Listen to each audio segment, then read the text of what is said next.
So while the previous owner did do some maintenance on it, he put a new carburetor on it, he put a new spark plug in it. What else? He did booger weld a muffler on here instead of running a straight pipe. That might be about it. But he wasn't ignoring maintenance. However, I'm gonna continue with the maintenance.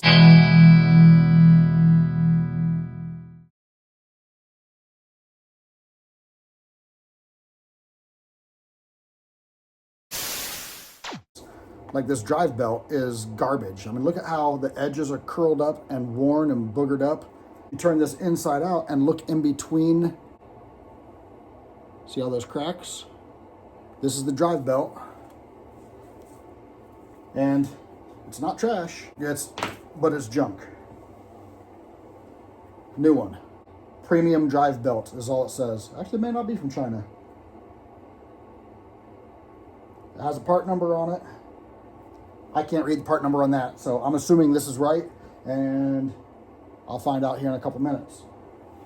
While I'm in there, I'm also replacing the alternator / starter belt. Looks like it's from the Carter administration. While I don't understand how the clutch works, I do see a grease fitting, a Zerk fitting. I will be greasing that. Looking into it to see if it needs any other kind of maintenance. I know these clutches can be picky. I know they can be expensive. I need to see what I can do to make sure that it holds up. I don't want to have to try and source a 30-year-old clutch. Oh yes, 30 years old. This buggy is from 1995. 100% verified. No questions about it. 1995 G14. So it is 30 years old this year. Everything deserves a facelift when they hit 30, right?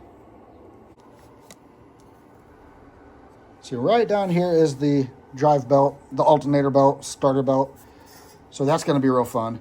Now something, if you got an old vehicle that doesn't have the information on it, just write it on the fuel tank. It's right there under the seat. You'll see it as soon as you lift the seat, like when you go to sell it or what have you. And it's there. It's for your records, and you don't have to keep a separate book. I'm also going to be doing an oil change. It takes 1 quart of 10W30. I'm putting Mobil 1 in it because that's what I like.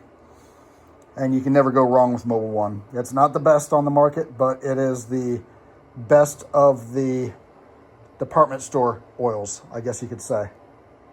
Once I got the air filter and the canister removed out of the way, so I could see where the adjustment is here, so I can slide the generator in, then I noticed how bad this belt actually is. And the thing is, I noticed when I was trying to start this thing up, the pulley would spin inside of the belt. And, well, I can kind of see why. Good thing I decided to do this. Now, also in the things that the previous owner did, he did replace the fuel filter with a very clean, still very clean. And he did replace the air filter, which is also like new. I don't want to make it sound like old boy wasn't doing his part. I don't know how long he had this. But then again, he also told me this was like a 2001. I want to give him the benefit of the doubt because he seemed like a good guy. He seemed like an honest guy. But the way this works is very old school. Not all of you know old school stuff, like working on a 350 Chevy. I'm going to show you how this actually works. It's a little different than everything in the last 30 years, 25, 30 years, and stuff that's been common for the last 45 years, really. But it's very basic. You remember, I loosened up this bolt. That's the slider. There's a bolt right down here, and it goes all the way through to the backside of the generator. And that's the pivot bolt. Once you break that loose, you don't have to take that bolt off. You just need to loosen it. Then you get a range of motion on here. You loosen it, and you pull the bolt right off like that. Look at that thing. I've got it turned inside out. That thing is junk. Garbage. You just go the other way to put it in.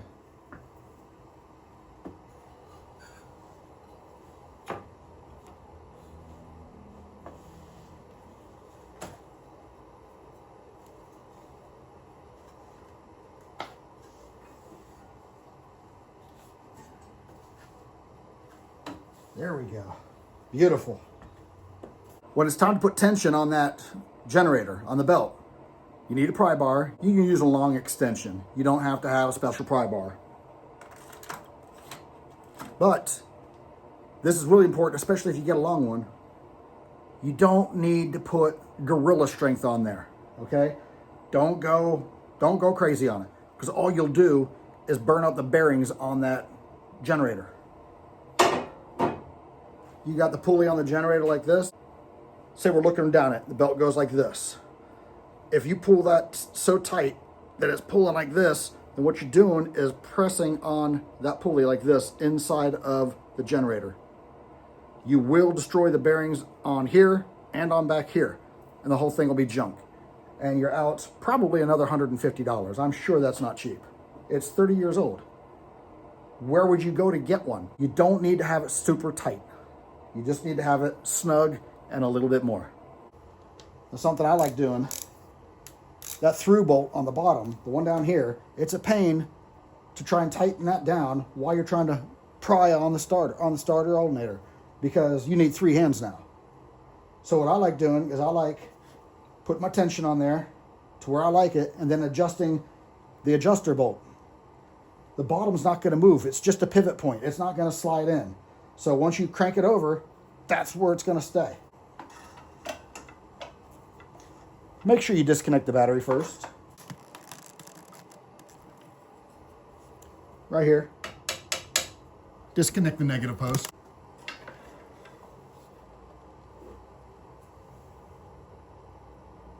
See, I got a little bit of deflection there. Not a whole lot.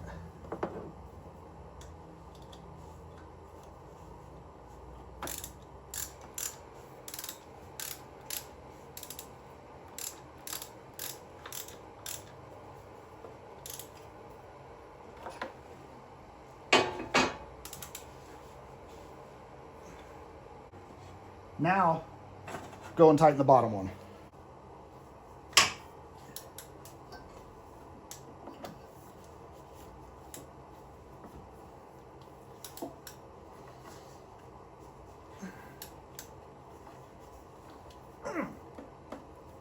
That's that.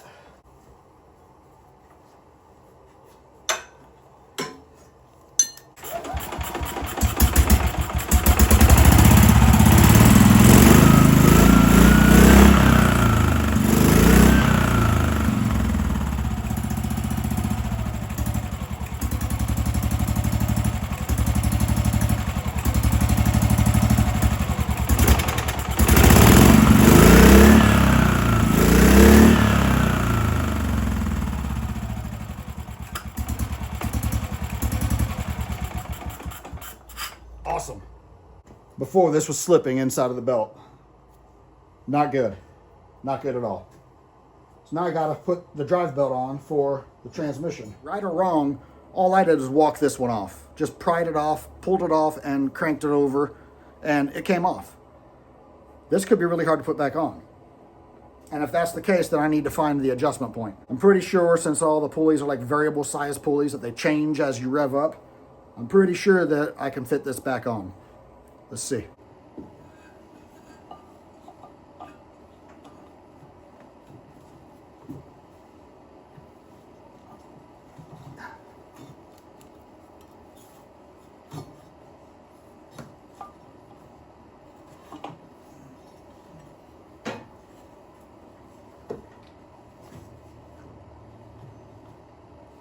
Problem we're having here is this belt is getting too much gription up here, and I can't turn. Wait. Okay, hold on.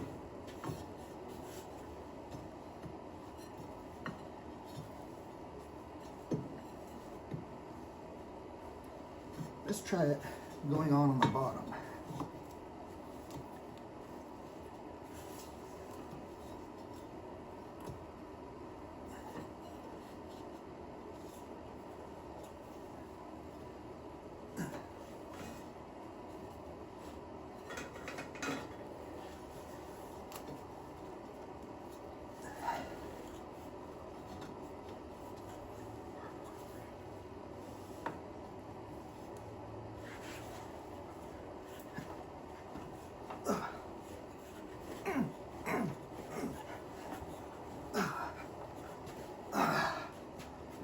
Almost.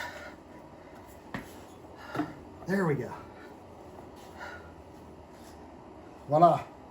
If you don't know what I'm talking about variable sizing of the pulleys. Now before I fire it up, I'm going to show you what's going on here. This is on the engine, and then this is on the rear differential. Watch this one when I rev it up.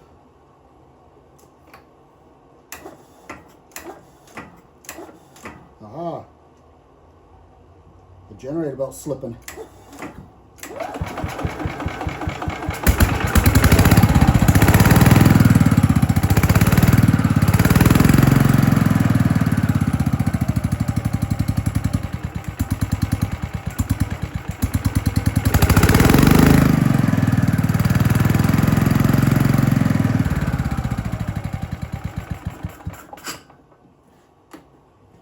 You see how this squeezes in and makes this pulley essentially larger. Essentially, it works like those new CVT transmissions that nobody likes on the cars, especially on the little compacts.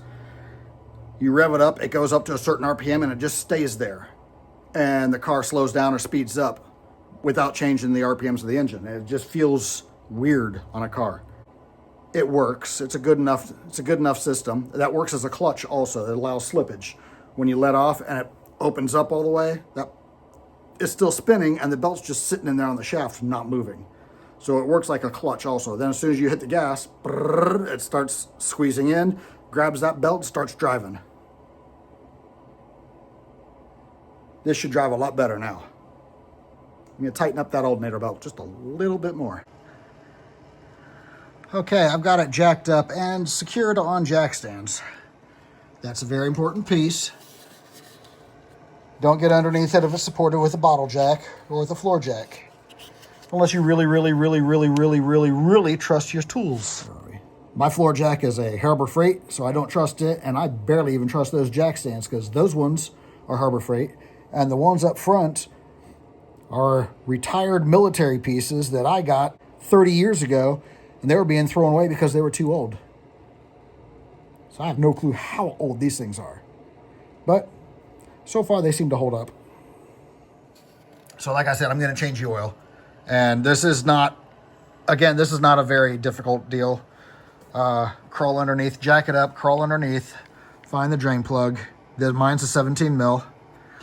Have a catch pan. Pro tip, when you're taking the drain plug out, use your finger, put your fingernail up in the center of the bolt right there, and spin it with your thumb and your middle finger like this. But you're pushing it up into the oil pan. That way, once you get to the last thread, you're still pushing up into the hole and it's not puking all over you. You're still gonna get some oil on you, but if you just let it fall, A, it's gonna be down in the pan. You have to fish it out, especially if you have an open pan. That's never fun.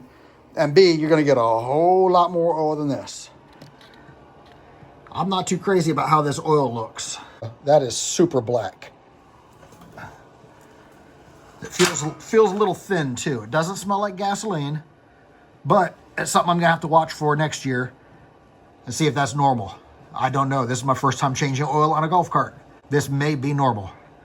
But what the black is carbon, which is unburned fuel inside the engine.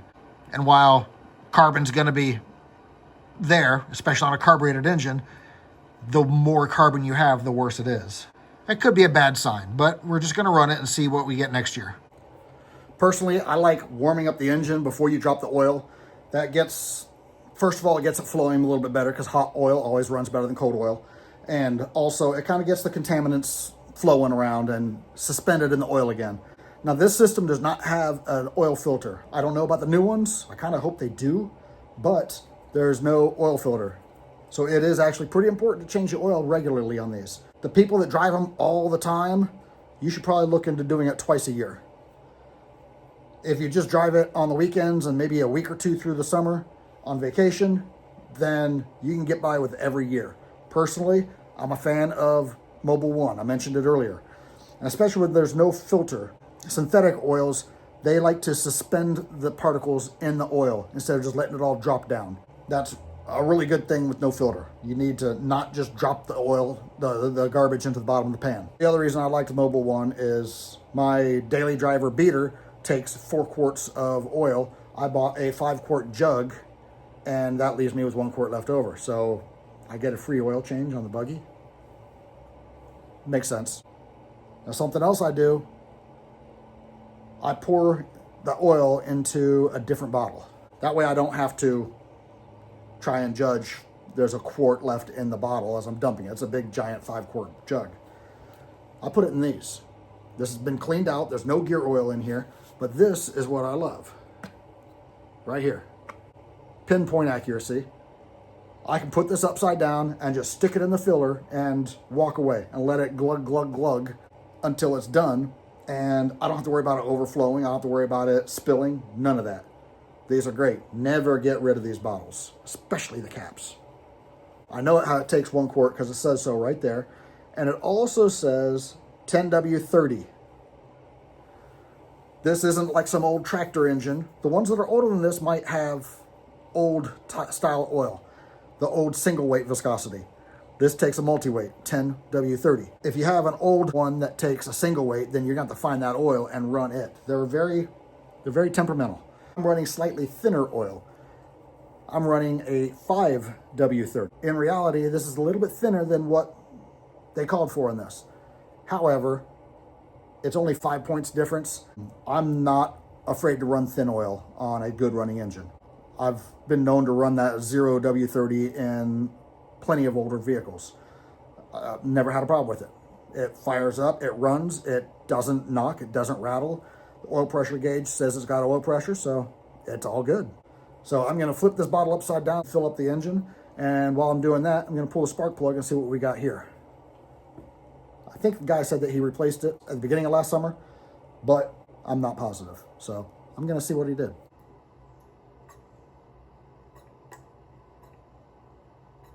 These bottles also come in handy if you're adding transmission fluid on an older vehicle. They do make a special spark plug socket. I don't have one this size. I don't know why. But all you got to do is use a 5/8 socket. Or if it's the other style, it's 11/16. I believe it's 11/16. Maybe it's 15/16. But the difference between a regular socket and a spark plug socket is there's a little rubber piece in here that holds on to the spark plug and pulls it out. Notice the spark plug stayed in there. So I use an old spark plug boot off of an old spark plug wire. Just like that. It also helps when you're starting it. When you start it, putting it back in, it's really easy to cross thread, especially when it's recessed all the way down like this one is. So you start it, if the threads cross, it's gonna slip inside the boot. You're not gonna cross thread it and do any damage. This is carboned up bad. It is a new plug.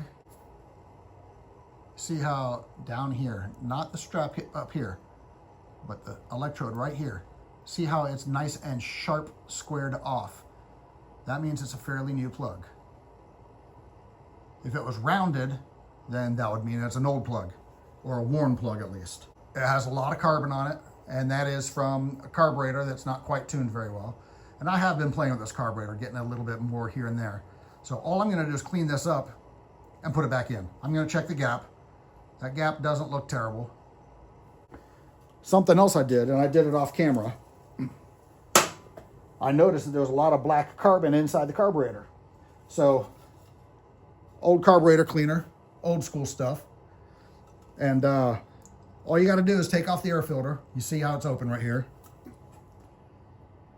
Fire it up and rev it up and hold it at a higher RPM and then spray directly into the carburetor. It's gonna bog down, it's gonna try and stall.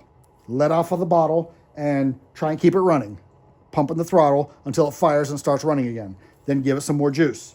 Rev it up, juice, rev it up, juice, rev it up. Until it looks clean in here. The cleaner the better. Like I said, I did that off camera. I didn't even think about it. So all I grabbed was just some old sandpaper. You'll see what this is for later. This is some very special, expensive sandpaper that I was able to get. You'll see this on the paint and body side.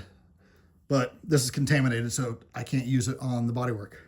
So all I want to do is just fit it in here like that and just drag it through. You don't have to do it a whole lot because it's not that bad in there. It's clean. Now, I really don't know what this is supposed to be gapped at. So I'm going by what I've always known, basically. And this is not a points type distributor. This is an electronic ignition, so it's got some strong spark. So I'm going to gap it to what I always gap spark plugs to when I'm in doubt. That is 0.035. You can use one of these spark plug gappers. You can get them for hardly anything at Harbor Freight or anywhere else really. And it's nice to have. If you have feeler gauges, you can use those too, but you're getting the specialty tools there. So let's put this back together. Go ahead and screw that bad boy in there.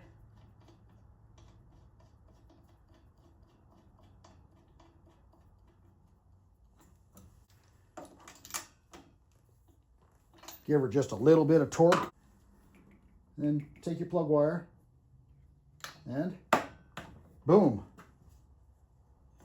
Oil cap. Make sure you don't spill your oil because it's going to get on your belts. That's not good. Not good at all. And then we go for a test fire.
So it backfired through the carb a couple times. So I'm going to pull that plug back out and close the gap up a little bit. That's firing a little late. Pull out the dipstick.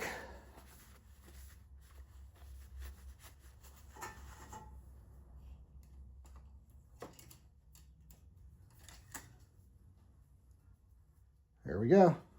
You see the filter actually looks pretty good. And the pre-filter, it's got a little bit of dust on it. Yeah, just clean that up. I regapped the plug. I like it. Clean this up. I'm getting ready to install it. Already got the filter canister installed. Something I noticed is the throttle cable is loose. Watch how much the throttle pedal moves before the cable actually starts to react. Right there. Right there. So all that is dead pedal. I'm not going to adjust it to where it's instantly on tension all the time, but I've got to get rid of some of that slack. So once I get the air filter put on, I'm going to adjust that. We'll go over that here in just a second. Together. Now I'm going to mess with this throttle cable, make it a little more sensitive. I don't know if that'll get me more RPMs, as in not getting to wide open throttle, or if it'll just give me a better throttle response. Either way, I'm going to adjust it. 10 millimeter. It's always a 10 millimeter.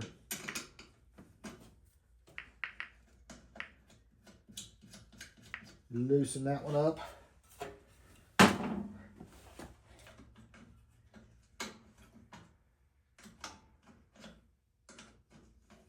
There we go.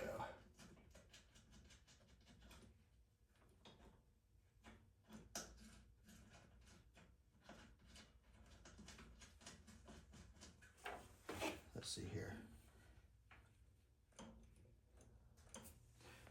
Maybe just a little bit more.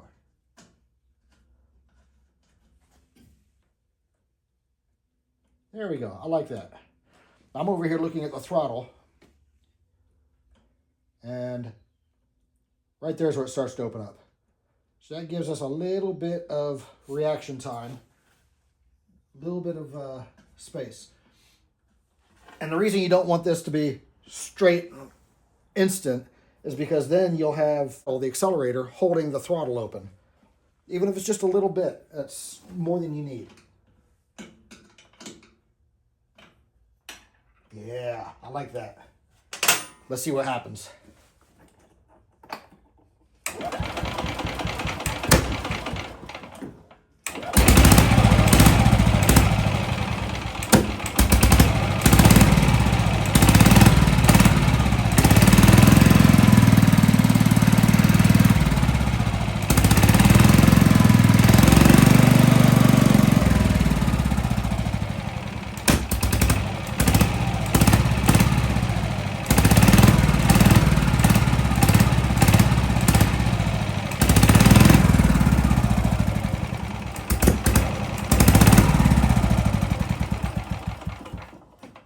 That's a little bit too tight.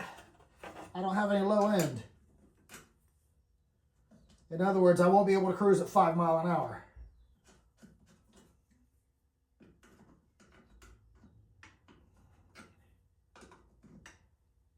And at our campgrounds, 5 miles an hour is all you're allowed to do.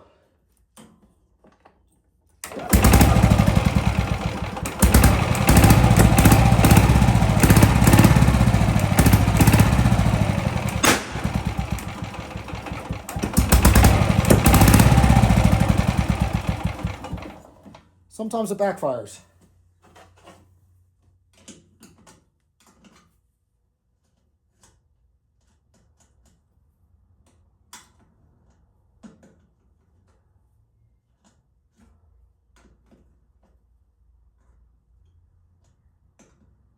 I'm not gonna lie, that hurt my ear.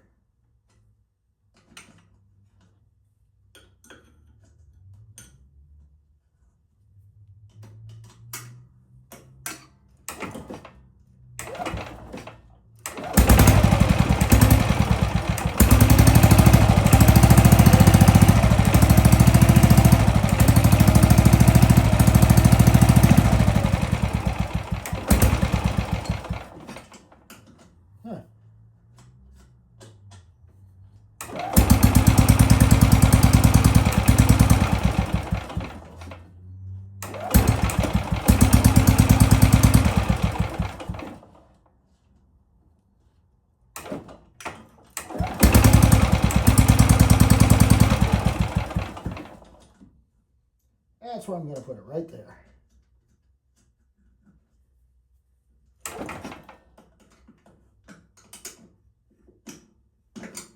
It's almost back where it was, honestly.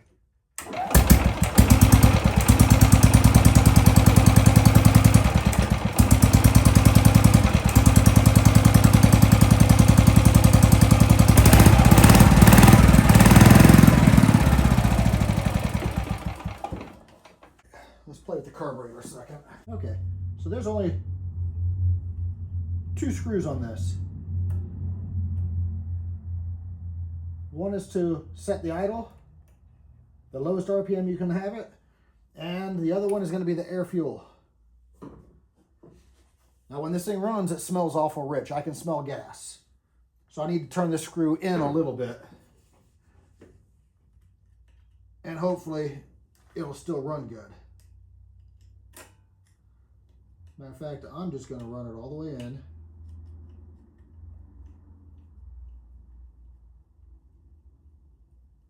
Back it off a half turn, see what it does.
I like it.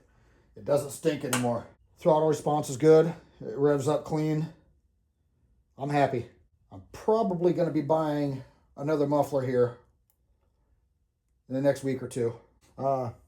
Here's the booger welds that they did. It's not actually terrible weld. It's just not beautiful. But I feel like an exhaust leak right down here towards the bottom. And well, see how bad it is underneath. There's definitely a leak there. So what I'm going to end up doing is unbolting it from the engine and welding that. Something else I'm going to do, I'm going to add a second muffler. You can call it a resonator if you want, but it's going to be another muffler. And what I'm going to do, I'm going to get one that bolts onto here or slips on. I'm going to cut that off and then just slide a pipe over it, clamp it on, weld it probably, and have a 90 coming down. And I want to put another muffler right here. Quiet this thing down because it sounds terrible. It's the loudest one out there. And everybody thinks it's a Predator engine, and it's not. El Presidente hates how loud it is too. Plus, if we get rid of this exhaust leak, it may not backfire as often. So what happens is when you shut it off, it draws in cold air, and the unburned fuel that was in the exhaust, which again, I just tuned some of that out, but the unburned fuel ignites. Boom, right out the tailpipe. And which you guys just heard that. It's ugly. When it happens in the campgrounds, El Presidente wants to hide her face. I laugh. And a lot of other people laugh too. But it's not something you want. And I have blown up a muffler before. Not on something like this. It was on a 72 Suburban that I had. This one. And it backfired through the carb and just literally blew up the muffler. Sounded real good after that. If this is something that bothers you, it probably bothers you a lot. I know it drives me crazy. But I cannot stand that. A beeper has its place, but it doesn't need to be obnoxiously loud. So your first thought is to unplug it. You got to find it first. So turn it on. Actually, you don't even need the ignition. It's hard to find because the whistle just moves around, but it's right here. This is it on this model. Your first thought is to just unplug it. No more beeping. Right there. However, it's there for a reason. I did that. Unplugged it day one. Day one, I also backed it into the camper. It was in reverse. I hit the key, pumped the gas, took off going, and I bumped into the hitch. I didn't slam into it, no damage on either, but my ego was shattered. So I decided I need to hook it back up.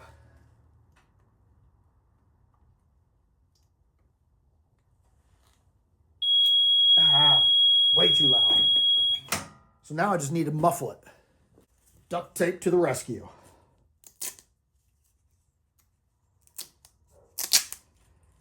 Well, here, let's take a look at this thing.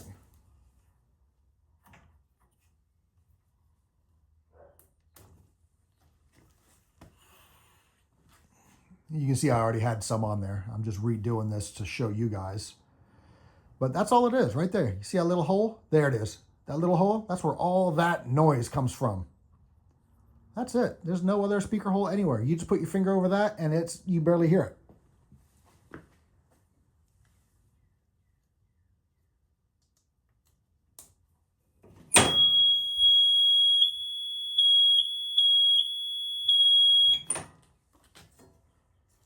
Like I said, duct tape to the rescue. Just need a little bit right on top of that hole. Where'd you go? There it is.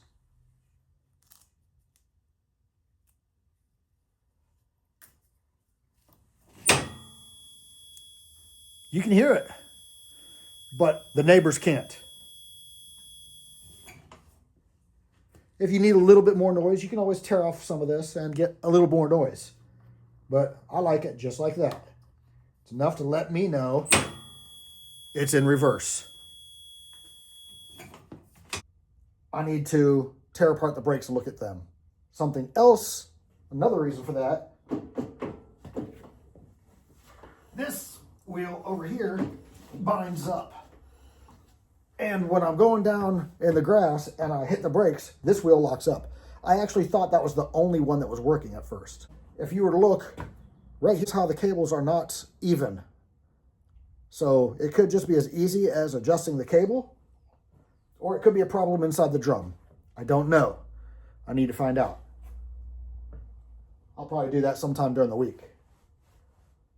Pop off the back wheels and see what's going on in there. I forgot to put grease in that clutch. Not putting a whole lot in there. And this isn't your regular grease gun, but this works. This works great. You can see the fitting right in here. Little Zerk fitting.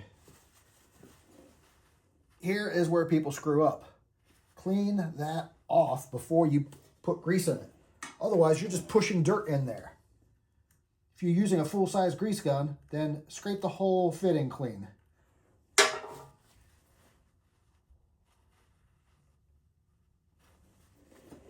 Now this just goes up against the ball and injects it in there.